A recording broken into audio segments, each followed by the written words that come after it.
Stop wasting your money and time buying expensive razors. For just a couple bucks a month, DollarShaveClub.com will ship amazing quality razors right to your door. Come on, join the hundreds of thousands of guys who have upgraded to the smarter way to shave. Shave time, shave money. Join now at DollarShaveClub.com/patch.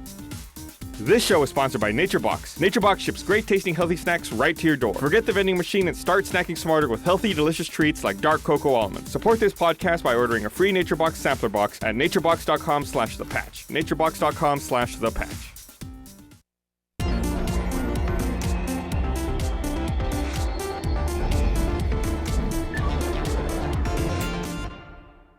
I think the password. Hey. Oh, hey. What's going on? Hey. Didn't see you there. We're live here with another episode of The Patch. We actually were having conversation about passwords right before the mic went live. And Whoa. I didn't know. we're here to talk about all of the games we forgot to talk about last week in our Game of the Year consideration and repent for being bad people who forgot about those games. We're Luckily, sorry. everyone in the comments was very quick to correct us and add to the list. I went through the comments and realized how terrible of a person we all are for we're not forgetting that some of these awful. games. You know, that's always the hard thing when you go to give something an award is the comparison there is that everything you're saying that everything else is bad. Well, I mean, Like you say, this is the best, everything else not that's so not much. the way I look at it. It's like, this is the best. Everything else can be good, but it's not the best. Only one thing can be the best. The summit it's only reachable by the select few. Yeah? The No? select one. Well, yeah. Well, I mean, the summit, the peak by the select one. Yeah. The highest point can only occupy one space. Yes. It's very tight. Lots of them can stand around at Preferably the top. by standing on the bloodied corpses of all the others. Oh, yes. The PlayStation There's no winner without massacre. PlayStation blog announced their Game of the Year awards. I want to, maybe before we get into all of our games that we missed, we can recap theirs. Picking off the PlayStation blog here. For their best PS4 game, they actually picked Destiny. They I saw did that. platinum, gold, silver, bronze for some reason. Yeah, there it is. PlayStation 3, they picked Dark Souls 2, which we didn't even talk about. I mostly like to forget about Dark Souls because I can feel the atoms like staring at me off the stage, just being like, ugh, and then know that I'm probably dying soon. But for their gold, for PS4, their gold was Dragon Age Inquisition, their silver was Infamous Second Son, and their bronze was Far Cry 4. Interesting, I thought, that only one platform exclusive out of those four.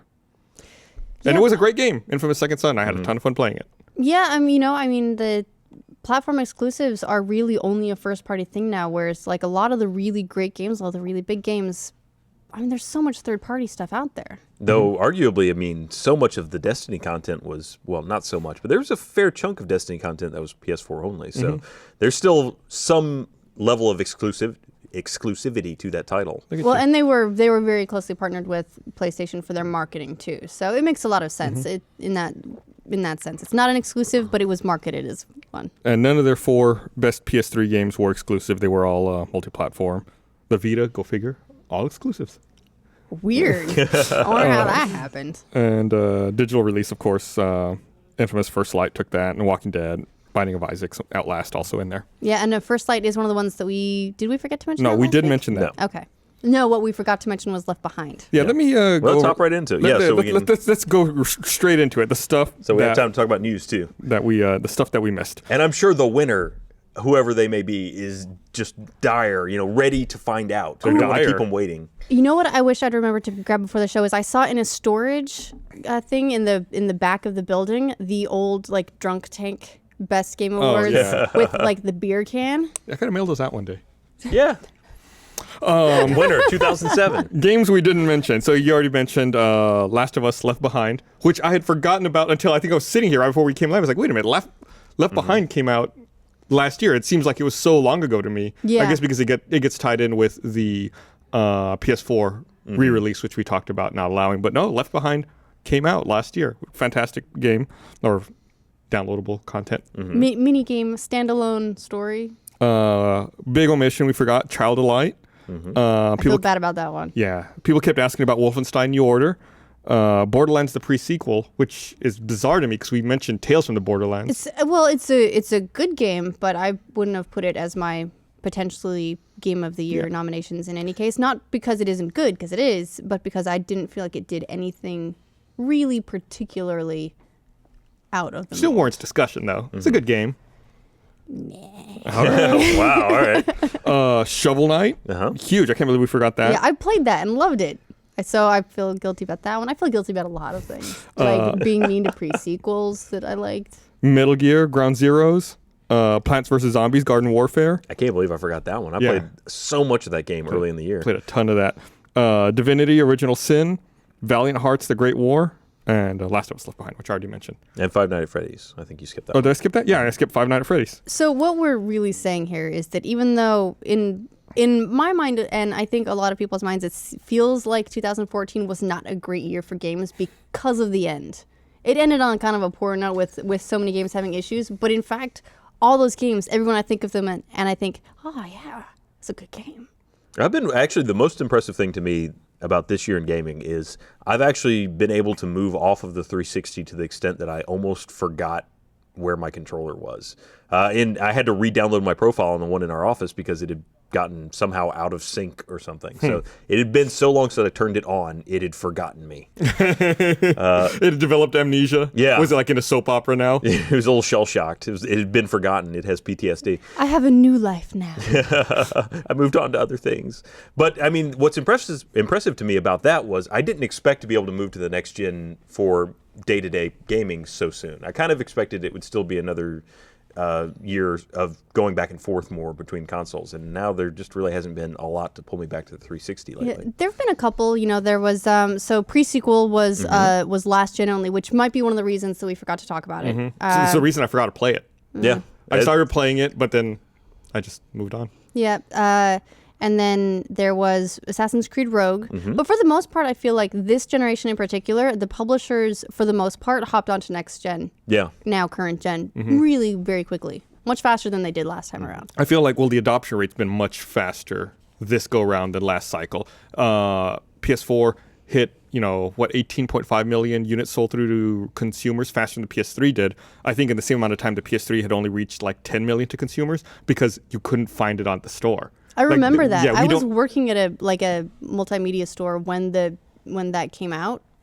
Wait, no, I'm thinking of the PS2. Never mind. Go on. Yeah, so and even with the PS2 and going back, several generations, we were really constrained on hardware supply. Now there is not that constraint. Anyone who wants to jump to the current generation can, provided they can fork over the dollars for it. So I think that makes publishers and developers a lot more willing to jump onto the current generation. I think it also helped that this generation, like the last generation, was pretty long. Yeah. There were a couple of sort of mini iterations. There was the Slims, then that sort of thing. But beyond that, it went a long time. It went a lot longer than the previous generation, didn't it? Well, PS2s are still, in some markets, fairly dominant, right? I mean, especially in smaller markets, PS2 still got a lot of numbers. So, I mean, the tail end on that generation has been huge. Yeah. It's just now starting to phase out. The PS2 is just a juggernaut of a console. Still. Amazing. I loved it.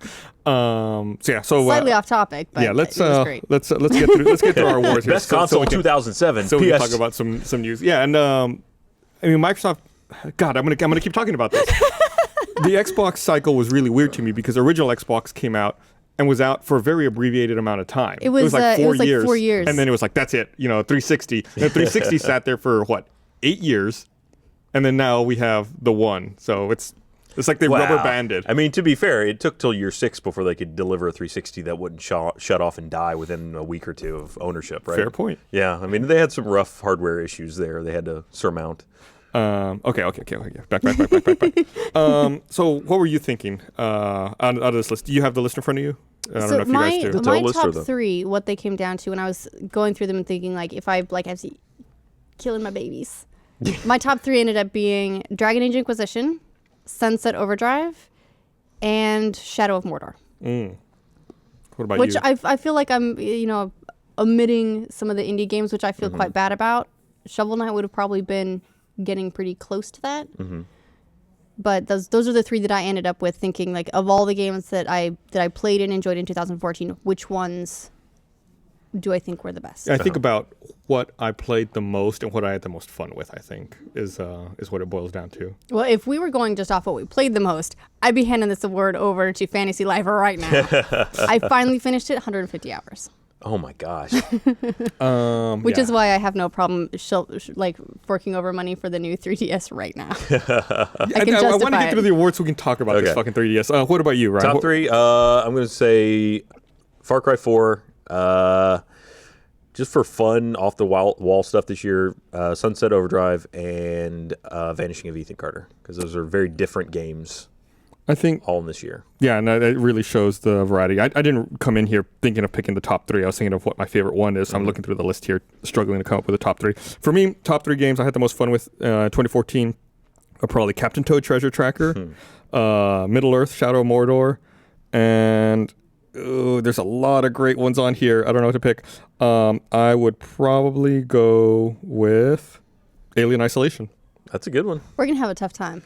Well, I think we have a home jury, I think. I think we may have had did you say Shadow of Mordor? No, I said Sunset Overdrive. No, Sunset Overdrive is the only overlap. Sunset Overdrive is the only overlap between the three of us. I didn't say Sunset Overdrive, did I? No. Just between there's only titles that's the only shared. one that's been shared at all. I honestly, my pick out of those would probably have been Far Cry 4, just because it had a really good single player. The multiplayer in that game is also really, really good. It's a lot of fun. It's very different from a lot of other multiplayers. So I thought they really brought a strong title this year. So what would they brought it? What would be your one then? Probably Dragon Age Inquisition. Damn. I'm a sucker for Mass Effect. I'm a sucker for Skyrim and dragons and BioWare. They get me, man. They just get me. It was a good game. I think if I had to pick one, it would be tough. It would either be Shadow of Mordor or Captain Toad Treasure Tracker. But between the two, I would probably actually pick Shadow of Mordor because I thought the Nemesis system was a really cool addition. Shadow of Mordor was amazing. I thought it had a couple of faults, more not even big ones. Again, when you're talking about games that are this amazing, you get to that nitpicky point. But I'd say the world felt smaller than I would have liked. A lot of the gameplay was very much based on the Nemesis system, which really made that game. If you took that out, it'd be super ordinary. Right. But in fact, it ended up it's incredible. But a lot of the missions you got were generated based on that. Yeah. Well, I think also the fun came from re-encountering people that you had, or orcs that or rooks that you had tried to kill previously, and seeing what you'd all done to them. And then having them talk about anything happened to your pretty face. Having them talk about your past encounter and stuff like that. I thought was really neat. I agree. It was a strong title. I mean, if we had to fall back on something we could all agree on, that may be a good starting point. I would agree with that. Are we going to it by attrition? Or does anybody want to... Well, I mean, there's no other way to break the tie, right? So something's got to win. I don't know if anybody else wants to speak up on behalf of another one of the games. Everybody's a winner. Yeah, can we just send everyone beer cans? We'll send everyone beer cans, but I think we'll send a 40 This just in, everyone won Game of the Year. We'll send a can of Old English to Warner Brothers for Middle-earth Shadow Mordor. Monolith. Yes. Okay, that's it. Easy. Done. All right, downloadable game. Wow, I was expecting that to be a lot longer. I was expecting fights. I brought my brass knuckles. Well, we didn't have enough overlap. If we'd had a couple where we could really kind of fight it out, but that was the... That's true. But again, I'd also say that really demonstrates to me that there were a lot of really great games in the year. It's true. Yeah, Absolutely. This was not a bad year for gaming. Unless you happen to be an Assassin's Creed fan. Which they had DLC come out, which I want to talk about. We're going to get to that. All right. Let's, Ryan has opinions. What will happen? I mean, okay. Let's finish this. We'll move downloadable on. Game. Downloadable This game. is it. This is our last one. Downloadable game. I can do this. Shovel Knight. Shovel Knight? All right. Do you have one that stands out for you, Ryan? Yeah, I got to go with Wolf Among Us. That's a good one. Really liked That's a solid one. I would go with Hearthstone. No surprise, I don't think. People asked if we would consider Papers, Please. But Papers, Please came out on Steam in 2013, and the mobile iOS version came out in 2014, and keeping with our... Yeah. And it really didn't change Initial release. the game. I mean, you could also, by that same arguments, try and include FTL Advanced Edition, which came out this year. Some people did bring that one up as well. But yeah, I mean, that's kind of just a modification to the original, so I don't think that would apply. And don't get me wrong, there were some games that I really loved on this list, like Transistor, Last of Us Left Behind, which we forgot to talk about at all. It was so good we forgot to talk about it. Walking Dead Season 2. Like an asshole. Wolf Among Us, I could be convinced to vote for the Wolf Among Us also. I thought the Wolf Among Us was fucking amazing. But more than anything, I think I really dug into Hearthstone.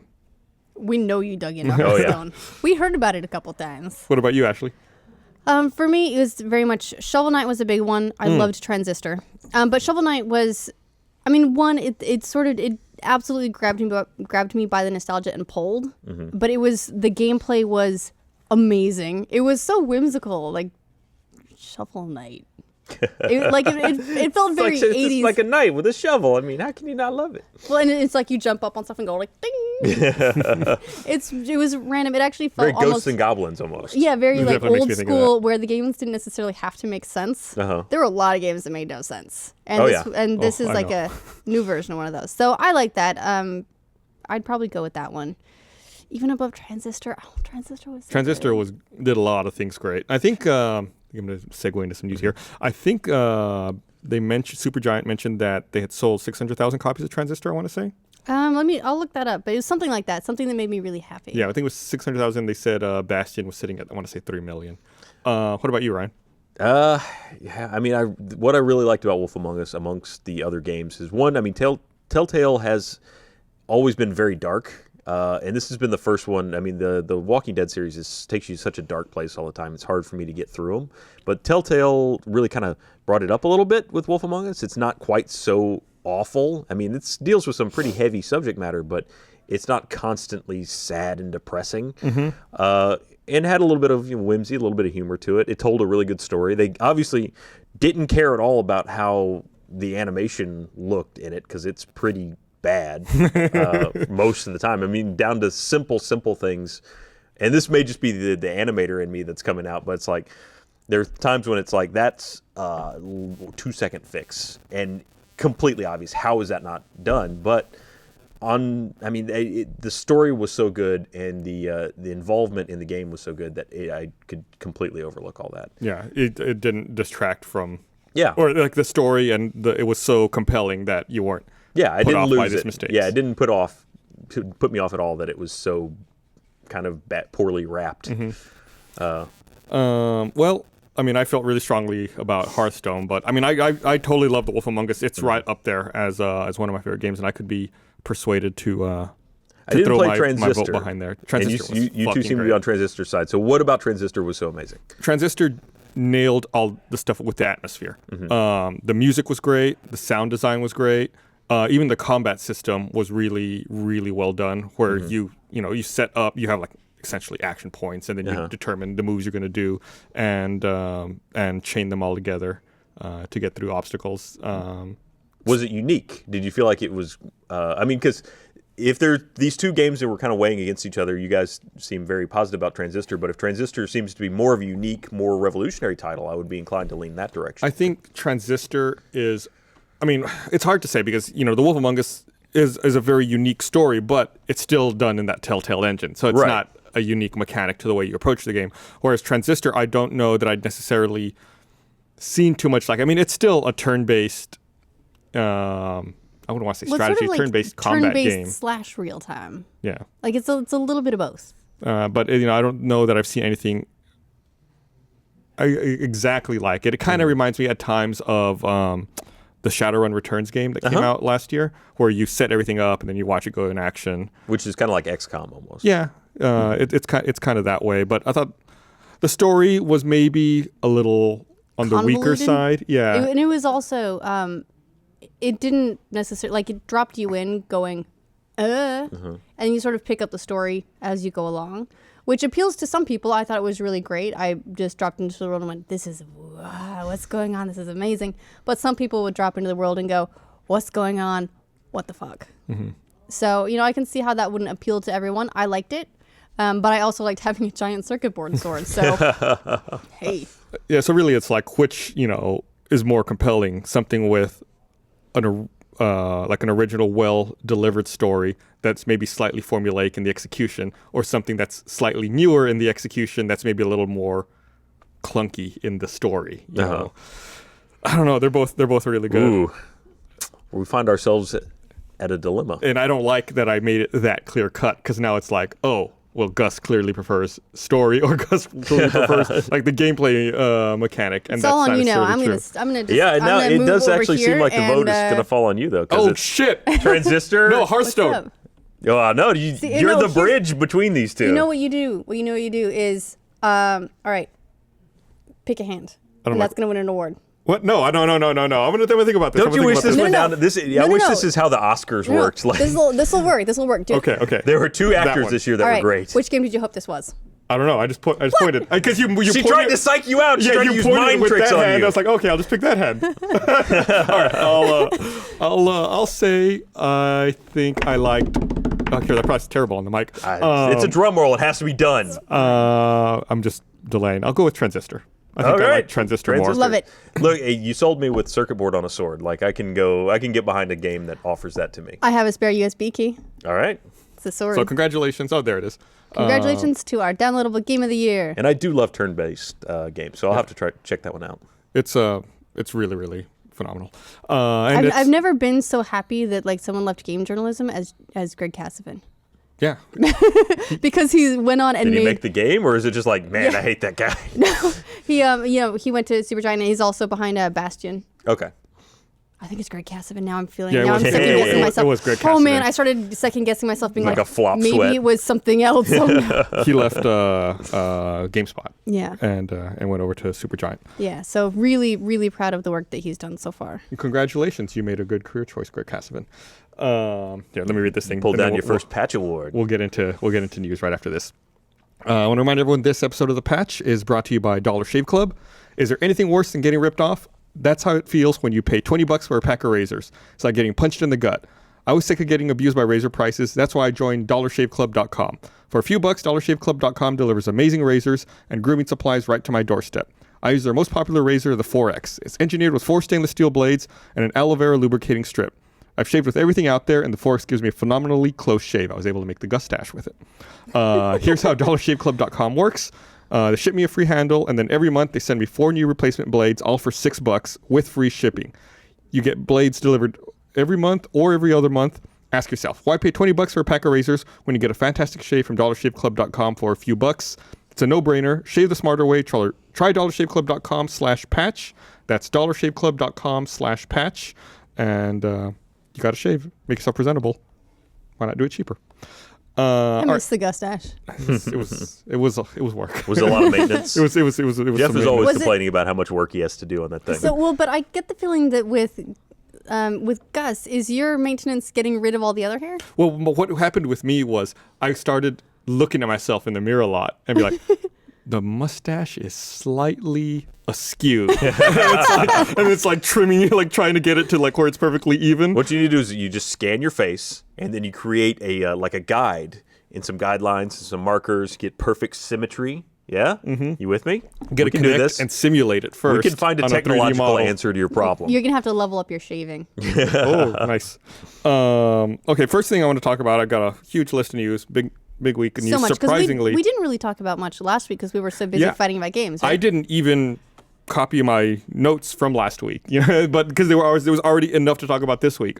First and foremost, Nintendo announced they're going to be releasing the new 3DS in the US on February 13th. Take my jacket off and do What? a little. Oh, I thought Oh, your yeah. shirt said something. I was like, Yeah, what? now I was just awkwardly staring at you. I Yeah. apologize for that.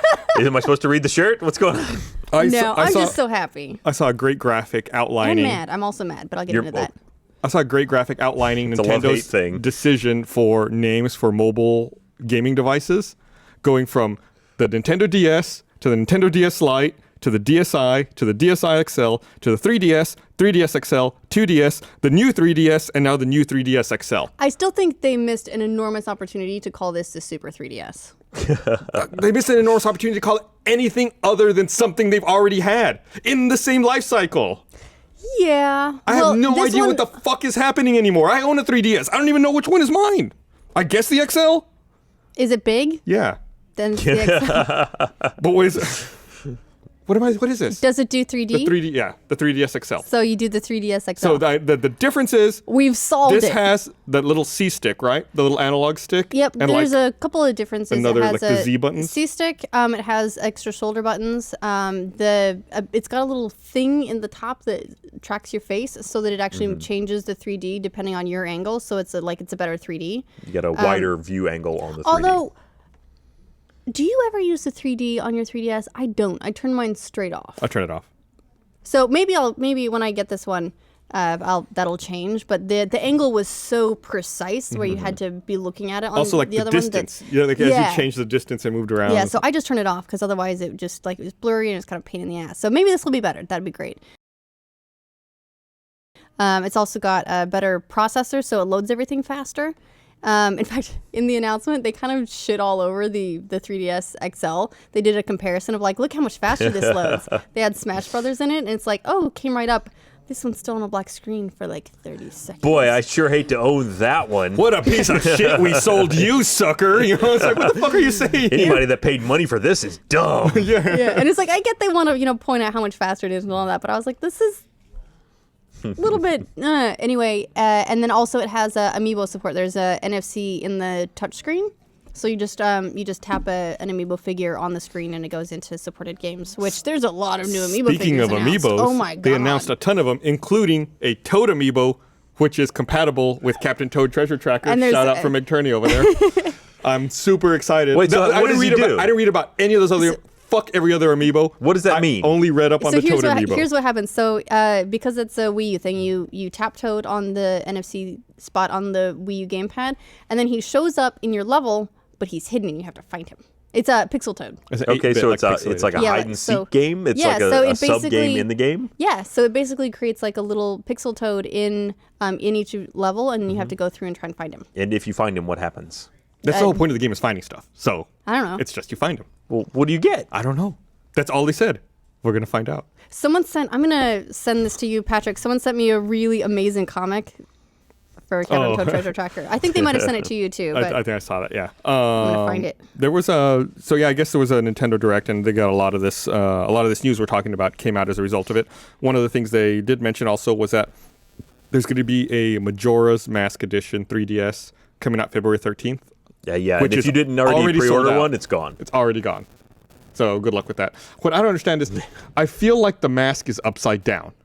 Looking at that box, because when you open it, it's like the old Apple laptops. Where it was like the Apple would look in one direction, then you open it. Nintendo always does this. It's like, what? Just rotate the mask 180 degrees. I mean, you don't appreciate it that way, though, right? That's just for you other can still people. appreciate it that way when you're holding it. You open it, you look at it, like, look, I got a mask, and then you open it, and then screw everybody else. No, I disagree 100%. You have enjoyed your product. That's all that matters. It's just that they assume that that's the side up that everyone has. I would totally think the other side is the right side up. Yeah, I'm with Ashley. They screwed up. Yeah, but they it's not the first time though. I think with the last Zelda 3DS XL, which was amazing, and I totally regret not getting it. I think it might have been a similar story. That old slow piece of shit. It would take so long to load Smash Brothers. I can't even tell you.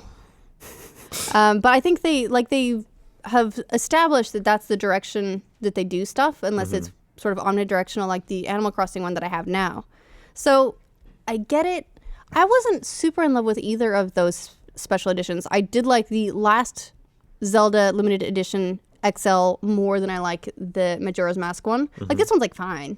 It's cool. It's cute, and it's cool or really scary that they're launching like on launch day 2 limited editions. Yeah. Especially because they're not releasing the regular size 3DS in North America. The regular size. I'm sorry, the regular size new 3DS in America. So the regular size one. We're only getting the new 3DS XL. Yeah, so only the big one. I'm exasperated. And the smaller one, I wouldn't get it. It's I like the bigger screen, but I think the smaller one absolutely has a place, especially since there's cover plates on it that you can get to change out, so you can change how it looks whenever you want. Do they not have the cover plates for the bigger ones? Nope. Oh my god! Drop the ball again. Yeah, I actually when they first announced it at last PAX or around that time, I was super excited because I was looking forward to getting an XL and then being able to change it whenever I wanted. And then I found out that wasn't going to be how it worked, and I seriously you have to decorate it the old-fashioned way with a cover. No, by buying a new one. Or by buying a new one. Sure, that's also a way you could go. Some would just paste on something, but yeah, just go purchase another one. I seriously considered getting a smaller one just so that I could update it whenever I wanted, and then I snapped out of it. Is the fashion choice that important for the device? This is the picture, by the way, on the screen. It's a comic of Mario telling Toad that his treasure's in another castle and being like, "This is what it feels like." I love how sad Toad looks in that last panel. And yet at the same time, I'm like, yeah, Toad, you feel sad. You made us feel sad so many times. I want to go back for a second and cover the rest of the amiibos that were announced. Because there were a lot. They're going to be releasing redesigned versions of Mario, Peach, Luigi, Yoshi, Bowser. And with that lineup was also the new Toad amiibo. So have fun with that, collectors. So they're redesigning something that's been out less than a year? But they're going to be in like a different pose. Yes. Oh. Totally different. Right. They also are going to have new amiibos for Robin, Lucina, Pac-Man, Ness, Charizard, and Wario.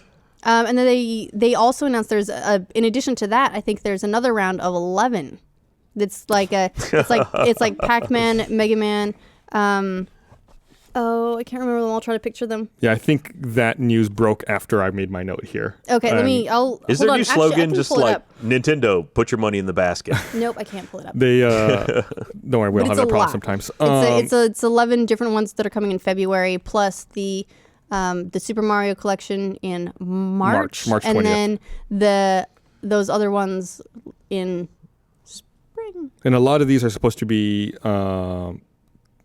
used with Mario Party 10. They unlock additional game boards and game pieces usable in Mario Party 10. Yeah, which actually sounds like a lot of fun. Mm-hmm. So is that all it does, though? I mean, the Smash Brother ones actually bring a character into the game, right? So each game supports Amiibo differently. So you can use an Amiibo in a bunch of different games, but each game implements it differently. So whereas Toad is like the hide-and-seek game, in Smash Brothers, you can drop it in and it plays and levels up, and it's sort of like its own little bot. And then in Mario Party, you tap one in, you can use it as a figure, and it unlocks a special themed board to play on. Gotcha, okay. And then in Kirby and the Rainbow Curse, it supports King Dedede, Meta Knight, and Kirby, and then depending on which one you tap on, it'll power up Kirby differently.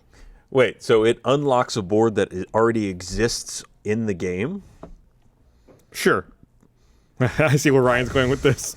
Ryan hates that shit. No, it's just one of those things where that always causes people to get up in arms. It's like, that's a thing you have on your disc that you don't have access to unless you buy this other thing. I'm blinking about it a little bit because I didn't think about that. I didn't think about it either. Oops.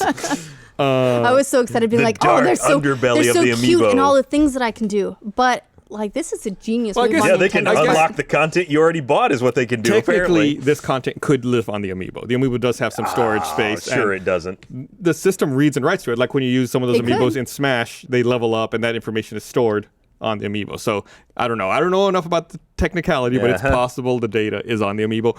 But is that really any better? It's likely that it's on the disc. It's likely that it's on the disc. In all reality, I'm sure that there's some back compatibility where they can add more to the disc if they come up with more Amiibos later, unless they completely forecasted out every Amiibo they would launch and every compatibility. I think it's more that each game doesn't necessarily support all Amiibo. Okay. And am I correct in thinking that the multiple of Amiibo is Amiibo? I think it is. But I think it's always, Amiibos. I always worry about it, so I always just say Amiibo figures. Yeah, just as long as you don't that say one's easy. As long as you don't say something stupid like Amiibi. Do we need to do we need to coin a term like a flock of Amiibos? What would it be? A murder of Amiibos. A waste.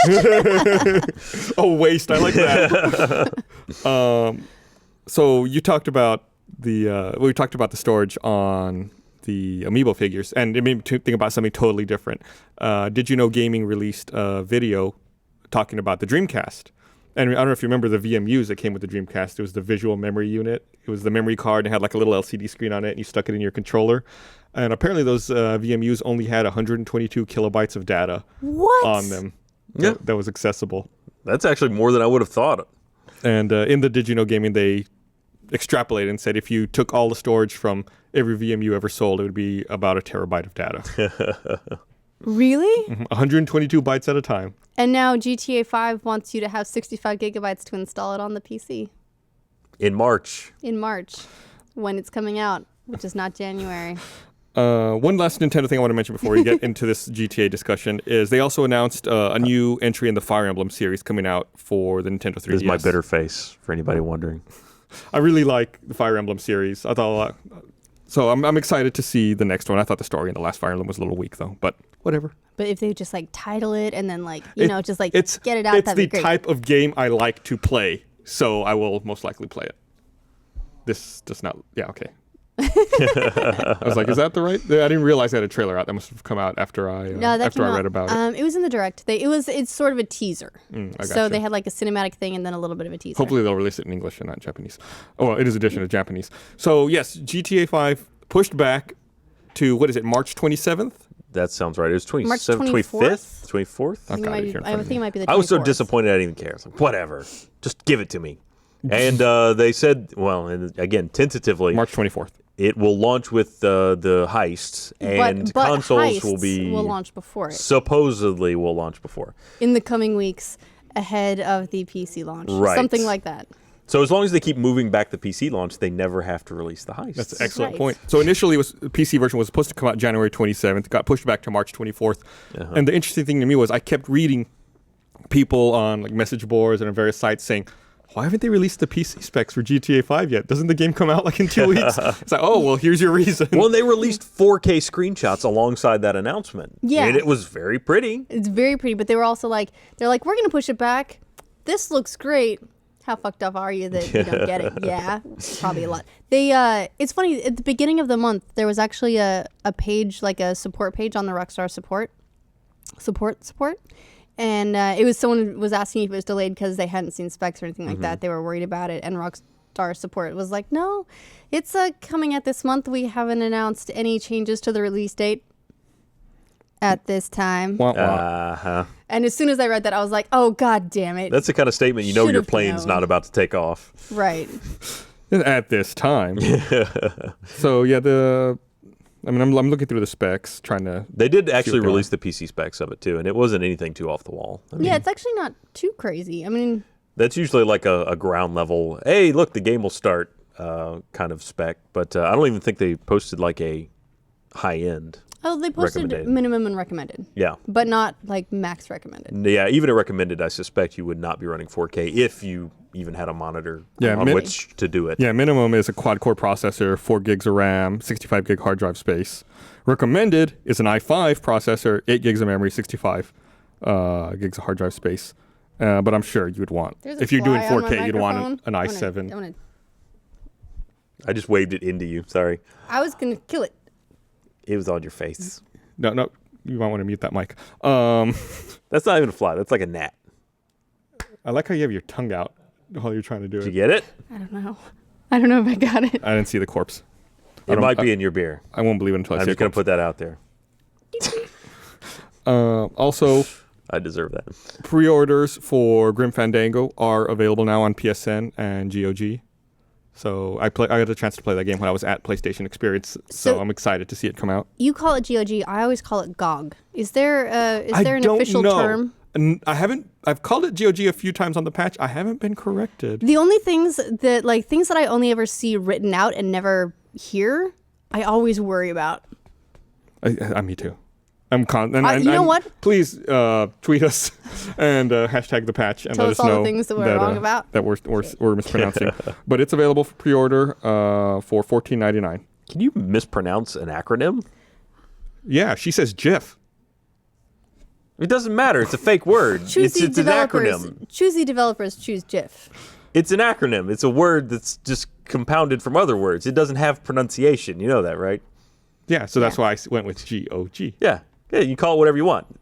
What it means is good old games. It's kind of like I pronounce I say FAQ, although other people say FAQ. Yeah, whatever. Doesn't matter. It's an acronym. You can't be wrong. It's not a word. Acronyms aren't in dictionaries. Ryan says what if you pronounce it fuck you? You could. I'm going to start saying that. I encourage that. I encourage you to read the fuck you. Sometimes they feel a little bit like that. So I guess PlayStation Network, again, offline, having trouble. Oh, not today.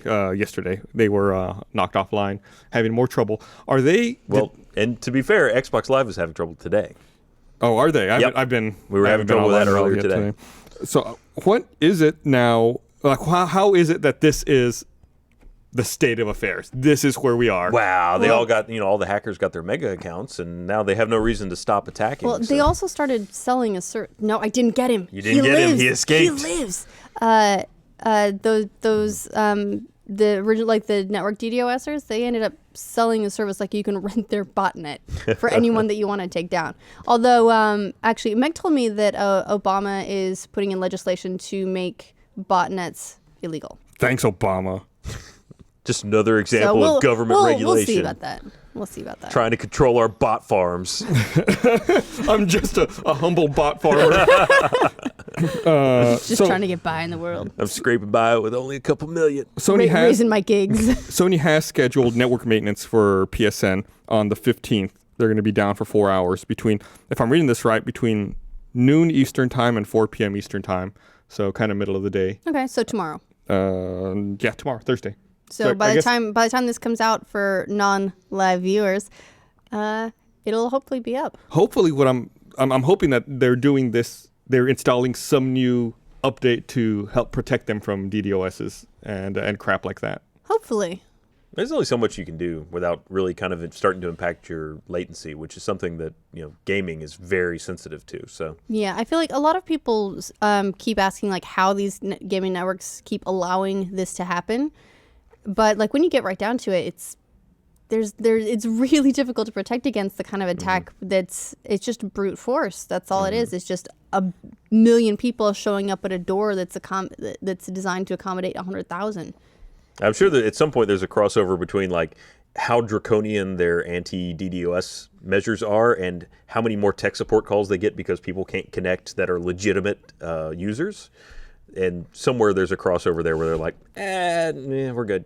I mostly feel bad for the Christmas people who like got a console and then may have thought it was broken. Like people who just don't know. Welcome to video gaming. They got jumped in is what happened. So I'm seeing here on Twitter, how do you know how to say this? Bicycle, saying that it's pronounced GOG. Okay. So that's the only person who's replied so far. If you reply, I don't even see it. I'll take a look. Also, Damien Sherman. Welcome to the team, buddy. You're wrong. Yeah, I think it's GOG, but whatever. There's no wrong. All right, whatever. Well, so you're right. Everybody's right. There's no wrong. There's no wrong. Everybody's right. PlayStation Now, finally out, finally available. You can pay to play old games. Oh, you'll pay. It has been. It's just now it's like subscription, right? Like the subscription thing is new. Correct. Now it's pretty pricey too. You can subscribe Well, it's for $20 a month, which I do feel like is high. Considering that nothing is that much. I mean, how much is an annual PlayStation Plus subscription? I think I pay like $50 for it. Yeah, I always put that stuff on auto pay and then forget about it. Yeah. So we're talking about in a year you could be paying $240 for PlayStation. They do have a plan PlayStation Now as opposed to PlayStation for $45 Plus. for 3 months, but nothing beyond that. So let's see, 40 times. So it'd be times 4, it'd be $180. Yeah. Yeah. You did the math faster than I did. That's what I do. So Fast math. Is it your glasses that do it? Is that it? It's my dick. He uses it like an abacus. He's got beads on it that he just moves back and forth. I don't know why I said that. It's my dick. That's where the math is. Are you still just really proud of your joke from last week about Shadow of Mordor? What did I say? About his wife. Oh, that's funny. I love when I forget I've done a joke I made and then I think about it and it makes me laugh again. So I'm really curious to see how PlayStation Now takes off and how it further integrates with services or with hardware like PlayStation TV. Well, it's funny because go ahead. No, you go ahead, and then I'll go ahead. Well, I was gonna say there's a value shift there where earlier on you still have a lot of people with. I mean, because it's basically giving you access to games that a lot of people probably already have. They may have sold them, but at this point it's like you are just kind of convenience fee to play things you already played or might already own and just want to do on your PS4. But as it goes forward, unless you got rid of your PS3, what's what I'm going to say? You're screwed. The more time passes, the more people are going to not have access to that anymore, and then all of a sudden you get more value for your dollar. But it seems like they could have started a little bit lower. Yeah. I mean, in a world where we're already paying like In a world where $7 gets you Hulu Plus, then $20 for PlayStation Now is a little high. Which you could go lower. Unless their network costs are really high with this, which is possible, you could go lower and make a lot more, I would think. Here is the funny thing about that is PlayStation Now is a better value than the initial rental fees. Remember, it was like $4 for like 4 hours or something really ridiculous like that. Yeah. It was, and they said that they were going to adjust the prices, but they didn't sort of adjust that one. Well, So they started with really shitty pricing. Mm-hmm. That way, when the kind of shitty pricing came out, you wouldn't be so upset. exactly. They just set your expectations appropriately. You'd be like, oh, this is like 20 hours a month. I got that. Yeah. If and I will say for laziness like me, it's great. If you don't have to, if you're like me and you don't want to get up, no, of course not. It's ridiculous. It's way too expensive. But I am glad. But I feel like this would have been a better service back when you had to actually physically change discs. Now that you can just put something on your hard drive and forget about it, it's not nearly. I am curious if they've solved some of the lag issues, because it wasn't. I mean, for that kind of money, when you're rolling high at $20 a month, you better deliver a as if disc experience. What happened? I'm sorry. Seth Wellna has weighed in on the GOG pronunciation on Twitter, and he says that based off the pronunciation of GIF, he believes it's pronounced Jodge. And also, there's right. Amazing. There's a few other There's people no wrong answer who have followed up saying that it is GOG and calling out the other guy saying that he is wrong. We've started a war. So there's people unable to whistle says GOG. Chris Game 7, Jayhawk Inc. All these people are saying GOG. So you get much more Twitters than I do. I'm refreshing it. I don't know how do you do it. I have a bookmark. The refresh button. You just drag down. Yeah, it did. Look, last thing I got is Harrison. Shout out to Harrison. Yeah, unable to whistle. He's one of the guys I talked to. He's my last one too. Yeah, 50 seconds ago. He also called me out for saying it was just because I was an animator that Wolf Among Us was poorly animated. No, go play it again. There are people like going through shit. It's awful. I did see him say that earlier. I didn't want to antagonize you. Let me read this other thing. Want to remind everyone this episode of The Patch is also brought to you by NatureBox. Drop the candy bar, drop the potato chips. They're not good for you. Do what I do. Get delicious, guilt-free snacks at NatureBox. That's a run-on sentence here. NatureBox offers 100 nutritionist-approved snacks to choose from with bold flavors you crave. Instead of succumbing to the same old vending machines or convenience store junk, get a selection of tasty, crave-worthy options from NatureBox and feel better about snack time. So in the afternoon slump, when I'm hungry and irritable, here's what I'm always irritable, by the way. Here's what I do. Grab Sriracha roasted cashews or Peruvian roasted corn nuts or Asiago cheese crackers from NatureBox. So good and so much better for you than other snack options out there. Now I want to give you a chance to try NatureBox for free with a trial box featuring 5 of their most popular snacks. That's right, free snacks. Start your free trial right now by going to naturebox.com/thepatch. You know you're going to snack. Get smart about it with NatureBox. Go to naturebox.com/thepatch to get a free trial box of delicious snacks. I've got a shelf of them in my office, and I eat them every day. They're so good. I highly recommend it. You're going to snack anyway. Eat something good. They're really tasty. What's that? In fact, there's a shelf here right in front of the control room, and because Meg and I work right next to it, we go through a lot. we really appreciate everything that they send. Some serious damage to I hid some of the French vanilla granola the other day. I had a box come in, and I was like, I'm you eating monster. this. Yeah, I fucking stashed it. So before we get into any more, there was one other tweet I wanted to call out. That Jacob Rosner, he says that Nintendo has also mentioned if you want to use a Smash Mario amiibo in Mario Party 10, you need to delete the Smash data. So I guess they don't store that much. What, really? That's rough. Can you archive it somewhere? I guess no one knows the answer to that. I doubt you need it. an amiibo NFC archive thing where you just slam it down on there. It's like back up. I should create this device. Yeah. They don't like third-party vendors, though. That's kind of bullshit. Yeah. Right? Let's start a fire. Burn it down. Just burn it. But first, we're going to take the new 3DSs. So Sony also released their top digital sales for December. And unsurprisingly, leading the list for PS4, Minecraft? GTA 5. Oh. Minecraft was number 2. But what I did think was surprising was that Battlefield 4 was number 3 and Advanced Warfare was number 5. Yeah, it doesn't make any sense, right? Maybe Battlefield 4 was cheaper? It depends very much, because a lot of those sites or the platforms, PlayStation Network ran one, Xbox Live ran one, they all ran sales. Mm-hmm. So if Battlefield was a good sale, and I'm going to go ahead and guess that it would be because it's now an older title, that people would have taken advantage of that. Or maybe they went, works now? Time to get it. Now with functions. Yeah, but it's also like, I feel scared jumping into a game like that when I think everyone else playing online's had this game for a fucking year. I'm just going to get destroyed. Nah, they haven't been playing either. That's the beauty of it. That's true. They were unable to play. And then number 4, I skipped over number 4, but it was The Walking Dead Season 2. Very cool. Okay. So it was just bizarre to me. It's worth mentioning just because Battlefield 4 was number 3. All the way down at number 19 on the list was Destiny, which I thought was also rather surprising. Well, But you figured that is they actually because they had the DLC come out, so you'd think that they'd get another boost in sales from that. Well, I don't know. I think a lot of people probably just got the season pass to start with, before people knew what the game was. And then they just kept playing it. I don't know that many people bought in at the the release. I will say that the top 2 selling PS4 add-ons are Destiny Expansion 1 and the Destiny Expansion Pass. As I was saying, a lot of people bought in at the expansion release. As well as it's also the top 2 on the PS3 add-ons, Destiny Expansion 1, Destiny Expansion Pass. So, Gotcha. I mean, obviously, huge amount of people playing. Just they must have all bought immediately, and I they're will just say, now getting on the DLC. That game has not shown any signs of really slacking off in terms of population. And, I mean, I have no great way of judging it other than just going into games, and it never does take long to get a game for multiplayer or for just doing strikes. So there's still lots of people out there playing it, even on Xbox, which had a smaller sampling. Mm-hmm.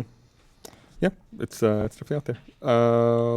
Other thing I want to mention here is that the Evolve beta is starting soon. Tomorrow, right? Starting tomorrow on the Tomorrow Xbox. being Thursday. Yes, on the Xbox One and PC, I believe.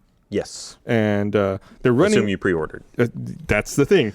You have to have pre-ordered, and if you pre-order, you unlock a 4th monster that they had not previously disclosed. Which, if you don't pre-order, you have to buy separately. Right. Let me look up. I forget what the name of this monster is. I gotta look it up. It was like Crushinator or Magmar. I'm sold. I want to crush him with magma. Well, they had they there's announced magma skins. versions of a couple of the different monsters, didn't they? It's there's monster skins for the Magma Goliath, the Magma Kraken, and the Magma Wraith. I'm trying to find the 4th. Oh, the 4th is a behemoth. Is the 4th monster. It's a tank of a monster that transforms into a rolling boulder. And if you don't pre-order it, they sell the monster by itself for $15. Wait, what was the first monster then? What was the first monster Goliath? they announced? Okay. Yeah. I was like, I thought that was the first one. But no, Goliath, Behemoth, whatever. They're all really big Yeah. and impressive. And That one's like a that game's beetle. coming out so soon. I feel like after it got delayed, it kind of fell off my radar, and I didn't think about it. And in my mind, it was coming out in March. And I see, okay. oh shit, February 10th. That's less than a month away. Yeah. Yeah, I keep thinking that a lot of February games, I just assume February 24th. And I think because that's when The Witcher 3 got delayed to, before it got delayed to May. So I just assumed that anything that got delayed is coming out February 24th. February is a short month. It all runs together, right? It's not a leap year, is it? But they, I think the funny joke about a lot of that is, what are you doing on Valentine's Day? Fighting monsters? Yeah. Because what's the significance of the 14th for Evolve? There's something. February 14th. Oh, I thought it was the game Really? comes out on the No? 10th. No. Okay, so it really is just jokes. Yeah. Gotcha. Yeah. Never mind. So- Jokes went over my head. They also announced the PC specs for Evolve. And at first when they announced it, they announced that it was a 50 gigabyte hard drive requirement. I read a lot of people bitching saying, what the hell, even GTA 5 is not going to take that much space. GTA 5 announces 65 gigabytes of space. I would say it's ridiculous now, isn't it? I mean, Well, if you're supporting now up to what you said, like 4K gaming and 4K resolution, you got to have some really detailed textures to support texture that. space gets expensive. It is really easy to forget that, when you double the resolution, like if you go from 720 to 1080, like that's actually 4 times the size. Well, 1080 to 4K. Yes. 1080 to 4K. There we go. Yeah.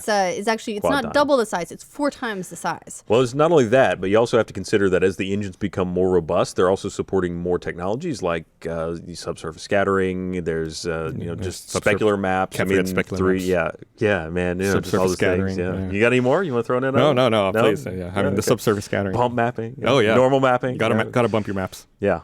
So anyway, these are all basically just more pictures that are at 4K that are, well, usually they don't have to be as high resolution. They can be sometimes That lower are resolution. potentially happening 60 times a second.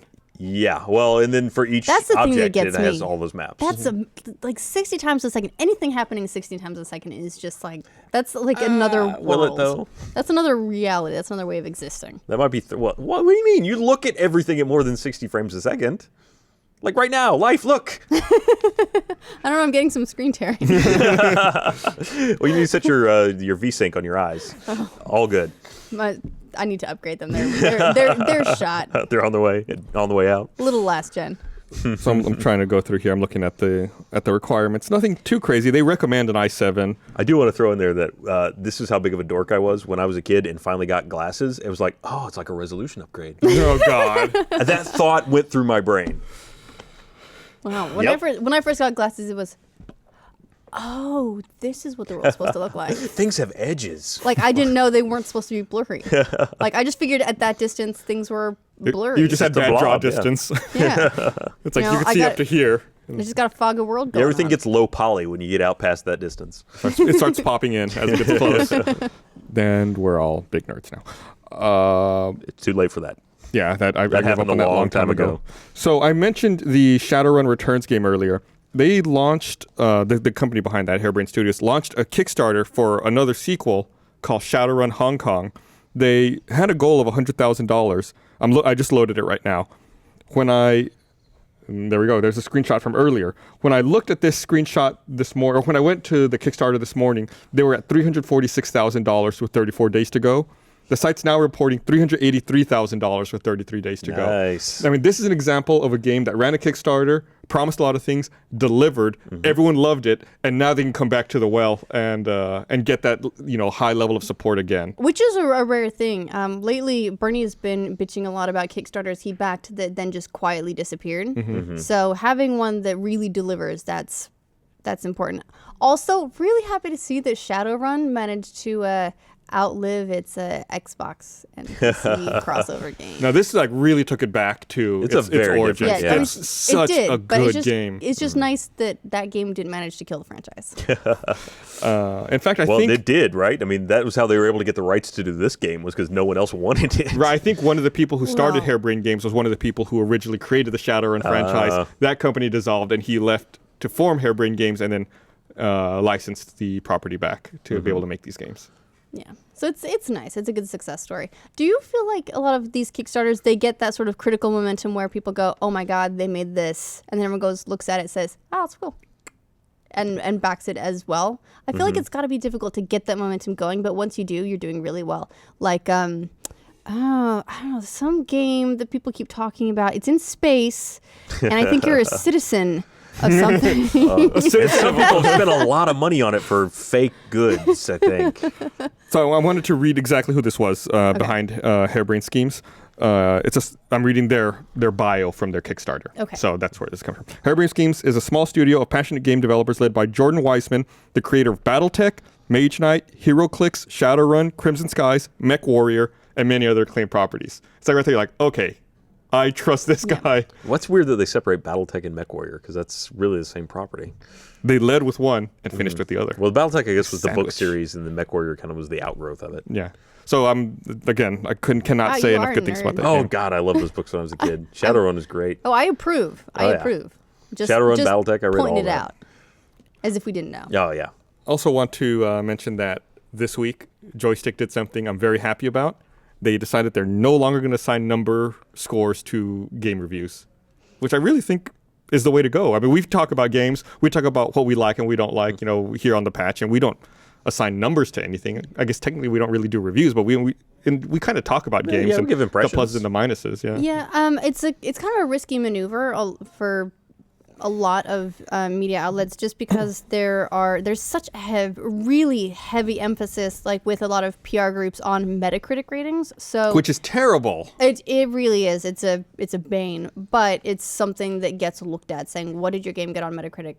Well, I That's know gonna also determine a lot of things for your future. There's some studios and some publishers that tie employee compensation and bonuses to Metacritic scores. Like, if your game doesn't get X score on Metacritic, you're not going to get your bonus for the game you slaved away on, which is bullshit because there's no real way of quantifying that. You don't know what the faces behind those numbers are. Well, I mean, as we've gotten to more and more a place where people, consumers, can review the games and make themselves known, and those are all kind of collated in easy to find places. So I think the user reviews have become more valuable than the reviewer reviews and more trusted. And so now the reviewers have to find a place for themselves. But the problem with the customer reviews, and Metacritic's a perfect example of this, is you have to scrape out everyone who gave it 1 and scrape out everyone who gave it 10. Yeah, Like, because there's a lot of people who go like, yeah, I feel like too many people gave this a 10, and I feel like it's more of a 7, so I'm giving it a 0 to balance those people out.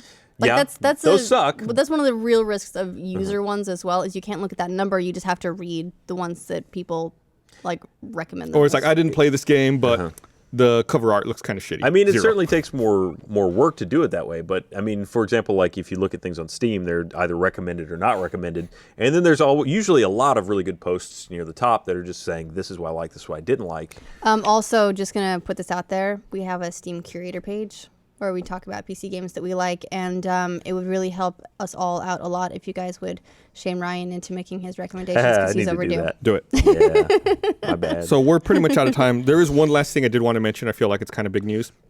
Telltale named a new CEO to oversee Telltale. And in his first speech, his first press release, he mentioned that they're working on a new original IP in addition to their stable lineup of licensed IP. That's great. Really proud of them. Really happy for the way all that's going. Can they just get out the stuff they've announced? Well, they've been good so far. I mean, Game of Thrones came out. Tales from the Borderlands is out. Okay, so when is episode 2 of each of those? They never announced when episode 2 is coming out until like a week or two before. Right. They said they're after The Wolf Among Us did so shitty between episode 1 and episode 2. They said they're gonna be better about it. So hopefully we'll see some faster turnaround. Yeah, we'll see, but that's what I want. I want those ones out. I want to see. I would love to see. I'm also dying to see Minecraft story mode. I want to know what's going on with that. Yeah, I'm curious to see that just to see what they're going to do with it. I want those things like to come out and then be like, yes, please, by all means, work on this, but deliver these things that we're in the middle of. You keep cliffhanging us, just get that taken care of. Right. Well, what's hanging right now? What most do you want to see? Of course. I hated that one. All right, well, that's it. It Made me mad. We're at time. So I want to thank everyone for watching. We'll be back again next week with another episode of The Patch, and check out the rest of our live stuff at roosterteeth.com. Bye.